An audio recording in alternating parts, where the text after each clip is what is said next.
Hi, welcome back to another episode of Cold Stream Rod Shop. I'm Derek Fraser. In this week's video, we are going to continue working on Ellie's coupe.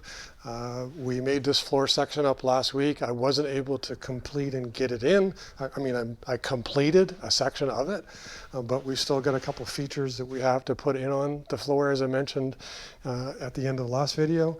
There's a little corner section we have to raise up, so we'll cover that. Get that welded in, hopefully get the entire floor welded in, and then we'll go on to working on some more parts. On Brenda's Roadster, if we get the radiator in this week, I'll work on that as well, but we're still waiting on some parts to basically finish that project up. So anyways, follow along, we're still working on 32 Fords. So we're going to pick up where we left off last week. As I introduced in the beginning of the video, we will keep on working on Ellie's coupe until we can get some parts and stuff. We're waiting on the radiator to come in for the Brenda's Roadster to kind of finish off the last few things we have to do before we hand it back to them. So on Ellie's coupe, we made the front part of the floor, like I told you before, or like you saw in the previous episode. The one thing we have to do is make like a little indentation here. I'll show you. Like on this panel here, we made these indentations to basically step up over this raised section in the floor. So we're going to make that on this panel we made last week. These are the metal templates that I used. So basically I'll try and set up the time lapse, show you how I put it, sandwich it between the plates. Then I use basically a piece of flat bar that's rounded, and I'm going to work it all the way around. So it's going to come up this way because this is the top side. So we'll raise this section up so it clears the raised portion on the sub rails. So we're going to do that on this piece. Now, originally I was just going to replace the front part of the floor because I think ultimately, even though the back section is rusty, it's still sound. But the owner has asked me to make the back section as well, and even replace this piece here, which I've made this before. This is relatively straightforward. This piece prevents a few challenges for us because the throat on the bead roller isn't long enough to make the full length beads and kind of put them exactly in the same place. But I think what we're going to do is I'll probably make this in a couple pieces. The raised section here, I'm going to use that basically as a mini cross member in between. I'm going to make a section that looks just like this. It's going to be welded down to the subframe on either side. We'll put the piece we just made in the front. Then we're going to make a piece to go over the back of the hump here.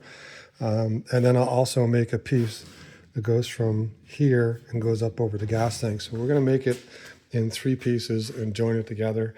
If I had a much larger bead roller or, one of the machines that for forming and stuff like that, we might look at trying to make it all in one piece. But anyways, we're going to make it look like the original. It's just that we're going to have to do in a couple pieces here.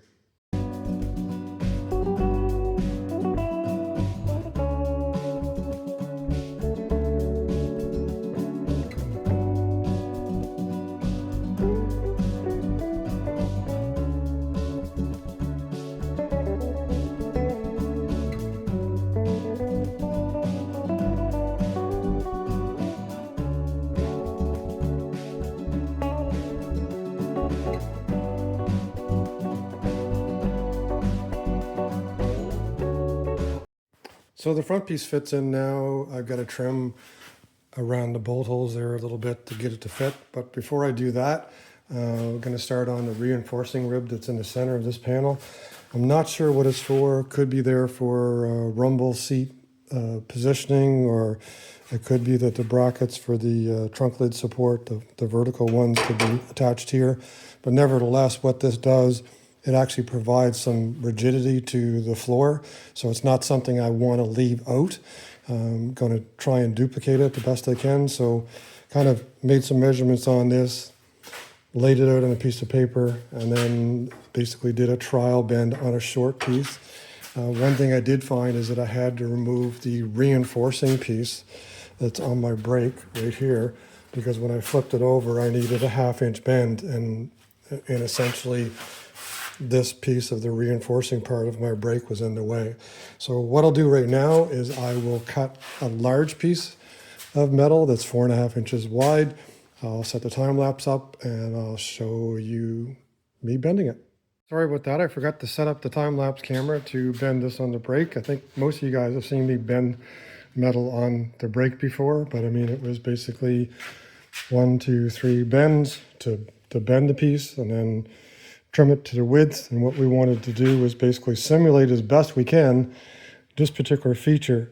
This is a reproduction floor, the back half of it. So there's actually a piece of metal here that's bent and stuck up inside. We're going to do the same thing over on this, but what I did is I extended these lips. So this panel will now act as kind of like a cross member, a stiffening rib, so to speak. And I added 1 inch on either side so that the floor in the car now will weld to this the same way that the other floor panels weld to these panels here. So we've got basically a lip underneath, we've got the holes there, and we've done the spot welds. So what I'll do is I will finish that up. And also this floor section, I gotta back out here, I'm sorry. When I first put it in, it was a little bit wonky, but then what I did, I bent it a little bit up like this. I stuck it inside the open brake and I just lifted it up until I could put a little bit of an arc into it, and it's just completely flattened it out. So we are where we're gonna be. So that stiffening rib right now is going to go right underneath this piece. So going to take this panel out, I'll punch holes all the way around, and I will weld. I'm going to weld these pieces in and then weld that floor panel along here, and then we'll go on to working on the back section next.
So there's the forward section of the floor welded in place, as well as the cross member going across the with the little reveal onto it, like I described.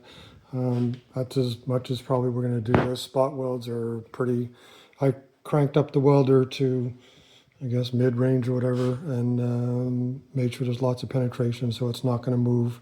Holes are big enough so that you know, you've got a good, nice, solid spot weld. So everything is really tight now, just the way it should be. So I'm gonna work on the next part across the back there. So what I've done so far is that I have cut the next piece off of the reproduction panel that I want to replicate. So it's this piece here. You can kind of see the X's and the outline and everything. So I've got it all laid out in the metal now. So there's some pencil marks, but it's only where the black marker is going to be that we're going to actually lay the beads. So we're going to have to do the same thing with this as we did in the last episode. I'm going to have to really heavily pre-stretch all those lines there, because if you're just doing a couple lines, you can pre-stretch some, but there's a lot of lines here, some beads that are really close to each other. So probably what I did last time, and I've done other times, is when I have this density of beads in a panel, I usually run it over the bead roller on a medium crown and probably run it over each line 20 times just to kind of get a really nice, good pre-stretch. So when the panel is pre-stretched, as if you watch the last episode, you'll see that the panel will crown a lot. And then once we basically put those beads into it, it'll tighten back up again. But going to apply the same process to this. We're going to pre-stretch, roll the beads, and then this particular panel, we're going to have to put a pretty decent crown into it. You can see there. So in order to do that crown, I'm probably just going to open the break up in the back and then just lift it within the break and just gently bend until I've got like a bow into it. And then we'll cut and fit it. So anyways, follow along with the time lapse and you'll see how I do it.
So there's the panel pre-stretched. As I said, the stretching is going to impart quite a bit of a curve to the whole panel.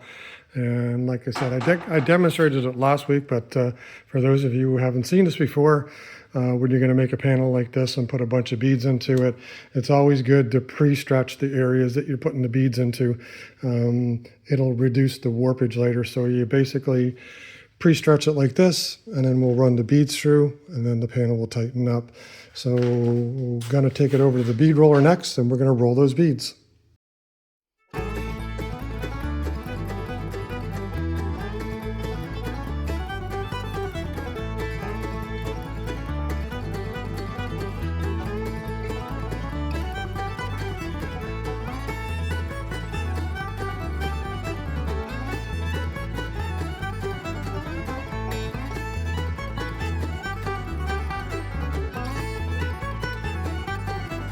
So there it is after I bead rolled it. Flattened out quite a bit. A little bit of waviness on this one edge. But the thing is, once I put a little bit of a curve to it, that's going to pop right out. That panel in the front here, this is going to weld to the top of this. So it's going to be reinforced and held in shape. But basically the curvature that we're going to put into it this way should take all of that out. So anyway, I'm going to try and get that curved into the break there. I'll put the time lapse on. I'm not sure how pretty it's going to look, but we'll give her a try on the time lapse too.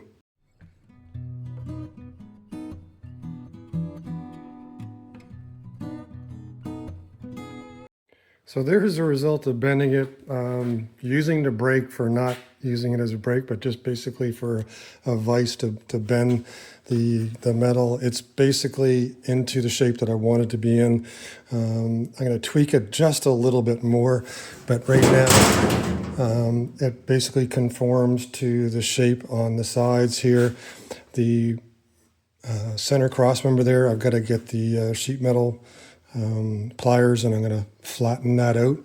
But ultimately this is going to weld on the top of this by spot. Oops, sorry, too close to the microphone. But this panel, I'll put holes into it and we'll weld it to the top of this. And then once that's done, we're going to make this last piece here that flips up and goes across.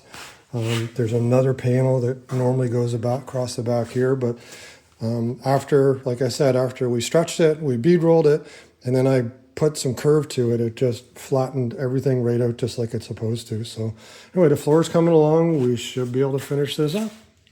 So next up, the third piece I've got to make in order to complete this floor, because I'm doing it in 3 pieces, is this piece here. What the plan is right now is to make this piece, but also with a lip that goes about 1 inch underneath here so I can weld these in place. And then we'll cut this hole out later. But to do this, it's going to be the same approach as the other 2 panels. I'm going to lay it out on a piece of metal. We'll put the X's into it, and then we'll pre-stretch all these lines here. And once that's done, I'll bead roll a flange here, and then we'll bend it. We'll bend this part on the brake, and then I'll use the brake or something else to basically form this this shape here. So right now, I've got the metal laid out, got a pattern laid out, and I'm going to go about pre-stretching and bead rolling and whatnot. So there's the piece. That's the blanket all laid out. So where these lines here and the X's, we'll pre-stretch them just like the other one. I won't set the time lapse up to show you because it's exactly the same as what I just did on that front section, but I'll recap kind of what we did, and I'll show you the product here in a few minutes. So here's a replacement panel as I tried to describe there previously. Laid at the metal. As I said, I pre-stretched all of these before I bead rolled them. Then I put a flange here and added an extra inch for the other panel to weld to it. We've got our holes punched here all the way around for basically to do spot welds. And in order to get this arch here, it wasn't easy to do. Basically, there's brute force on the metal brake. Now on the metal brake, I also had to remove this support piece on the front, and then I had to back off the adjustments here so that when I clamped it, I'll try and show you. When I clamped it in here, I didn't want to crush the beads, so I actually made a little bit of a gap here. So I stuck this in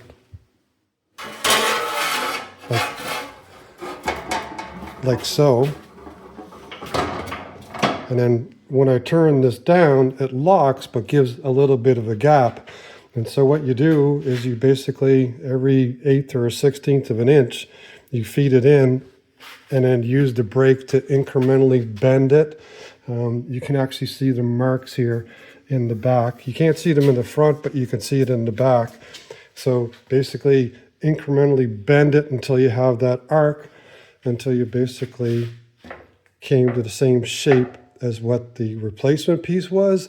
Once I got to that stage, then I took it over to the car here, and then actually I fit it in here, and I kept tweaking it until I got it to as close as I could to the shape that we need. Now, when I get it in there, we're going to be using some Clecos to hold it down. So there's a little bit of a play there, so that if you don't get it exactly right, you can actually just bend it in shape and weld it in place. I mean, ideally, bend it as close as you can to the shape that you need it. But if there's a micro amount that you have to tweak it in order to hold it down, that's okay too. So what I'll do with this right now, I'm going to get it and I'm going to stick it in the car. I'm going to get my Clecos out. I'm going to drill some little holes, and basically then that way we can hold everything in place, and hopefully we'll line everything up and it's going to look good. So follow along. So there's the two back half floor sections kind of dummied in. I've got the holes punched for doing spot welds, and then I've drilled some 5/32 holes, and I've used the Clecos there to hold things in place. Now I still have to there is a piece that goes across the back. We had one, it was quite rusty. The owner took it home. He's going to clean it all up for us. We're going to reuse it. It was a reproduction piece, but just has lots of surface rust onto it. No pitting or anything like that. So once it comes back, then what we'll do is I will undo some of this, put that in, Cleco that all in place, along with these three sections here. And then we'll basically have the floor welded in place. Now, one thing kind of failed to mention earlier was that when you put the sub-rail extensions in, you have to have a little bit of a gap right there. And what that's for the gas tank, the flange on the gas tank there to slide up inside. Now, some people think that it's supposed to fit flush to the frame, but there actually should be a gap there for that flange to fit up underneath. So right now I've got it pried up on both sides, and then when I weld the floor in place, I'll make sure that it'll have enough gap so the gas tank will slide up in there. And then I've seen actually guys put stacks of washers in there to basically keep that space, basically a space keeper kind of thing, but it's not actually the floor is not intended to sit right on top of the frame. It's got to stay up a little bit. So anyway, we're going to take care of that too. But the floor is coming along, quite happy with everything. The back section there turned out well. Had to, like I showed you, had to basically use the metal brake to bend that radius because there really wasn't anything we could bend it on. But you make do with what you have in the shop. There's lots of things you can do. You don't have to have the fancy equipment. But anyways, it's turning out quite nice and looks like an original 32-4 so far. Kind of not sure where I left off last, but where we're at right now, I've got the back piece welded in. I did have to make reliefs here for that point, and then over there by that Cleco. And the same thing here, much as the same as I did back in those corners, because there's an overlap, and on the originals they actually have this. This piece here is for a future piece that we're going to make. This is a Roadster one, but it actually fits in there. So the Coupe one is about a ½ inch longer, so we'll make up another one in a future, probably next episode, to fit there, but that's why that groove is there, and that's why this groove is here. So anyways, what I've got going on right now is that I've got the Clecos in place. I'm going to go around and do all the spot welds, and then more or less probably going to wrap it up after I finish showing you this. So that's it for this week on Coldstream Rod Shop. We have the back section of the floor put in place. The two sections that I made up, as well as the floor extension, are all welded in now. Everything's kind of aligned. I've got all the welds in place to hold it in place. There's still a little bit more we've got to do from up underneath, but the basics of getting the floor and the alignment in of all the floor pieces is done. Hopefully you enjoyed the process of making those pieces, and if you need to do it yourself, it can be done with just simple tools. But anyways, that's it for this week of Coldstream Rod Shop. Please like, share, tag, and subscribe. Come on back next week and see what we're doing. Everybody take care.